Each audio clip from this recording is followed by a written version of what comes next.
दोस्तों 8 अप्रैल को हमने अपने नाइट जैस्मिन प्लांट पे एक वीडियो अपलोड की थी। आप 8 अप्रैल की वीडियो देख सकते हैं। तो मेरा वो प्लांट रूफ टॉप तक छू रहा था। उसके अलावा ये कि अब फुल फ्लावरिंग से भरा हुआ था, ढेरों फूल उस पर उतर रहे थे। अब दोस्तों पूरा तकरीबन 29 डेज़ हो चुके हैं। आज है 7 मई की डेट और आप देखिए दोबारा इस पर कैसे भर भर के फ्लावरिंग स्टार्ट हो गई है। तो ऐसा हमने आपको अपनी पहले वाली वीडियो में बताया भी था कि किस तरह मेरा ये प्लांट किचन वेस्ट से अपनी रूट्स को न्यूट्रिएंट्स पहुंचा रहा है। और इस तरह देखिए दोबारा किस कदर इस पर कलियां ही कलियां भरी हुई हैं और ढेरों फूल रोज़ाना उतर रहे हैं। तो दोस्तों एक बार जब पौधा बहुत ज़्यादा फ्लावरिंग कर चुका होता है, जब उसकी फ्लावरिंग ख़त्म हो जाए तो दोबारा उसे न्यूट्रिएंट्स देने की ज़रूरत होती है।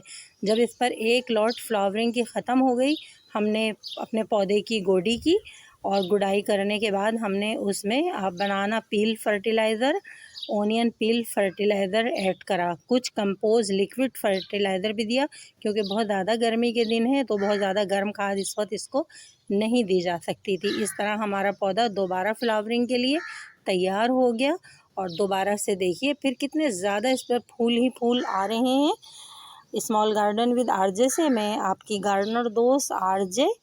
दोस्तों वीडियो को लाइक ज़रूर कीजिएगा, वीडियो को फ्रेंड में शेयर भी कीजिए और इस टिप्स को आप भी अपना लीजिए कि किस तरह हम अपने पौधे पर बार बार ज़्यादा से ज़्यादा फूल ले सकते हैं।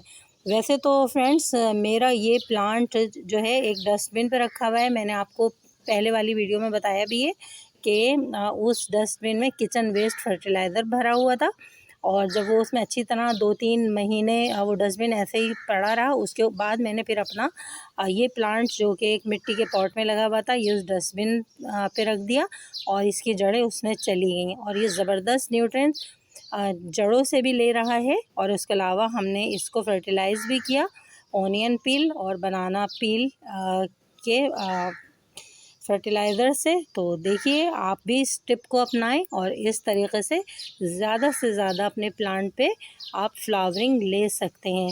आपको वीडियो कैसी लगी कमेंट्स बॉक्स में ज़रूर बताइएगा। इसके साथ ही अपनी गार्डनर दोस्त आरजे को इजाज़त दीजिए। Bye bye, bye bye friends. दोस्तों जब हमारे पौधों पर खूब फूल आते हैं तभी दिल को खुशी भी मिलती है, हमारी मेहनत भी वसूल हो जाती है। तो हमें हर उस तरीक़े को अपनाना चाहिए जिससे हमारा प्लांट सेहतमंद रहे, हेल्दी रहे और खूब वो फ्लावरिंग करता रहे।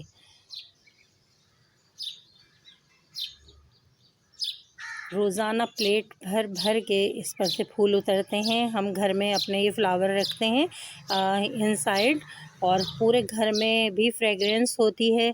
जब रूफ टॉप पे आते हैं तो वहाँ भी फ्रेगरेंस होती है और हमें किसी भी एयर फ्रेशनर की ज़रूरत नहीं रहती क्योंकि हमारी घर की फ़िज़ा इन फूलों की वजह से बहुत फ्रेश भी रहती है और फ्रेगरेंस भी रहती है। हर तरफ खुशबू ही खुशबू होती है।